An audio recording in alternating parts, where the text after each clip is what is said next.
महिंद्रा की 2023 model Bolero है। इसका अभी हम डैशबोर्ड ओपन कर रहे हैं। इसमें अंदर क्रैकिंग आ गई है।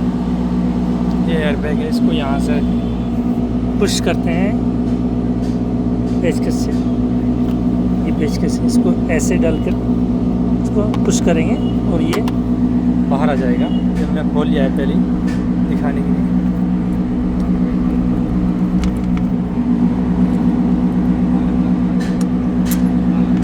17 नंबर का नट है, इसको खोलेंगे।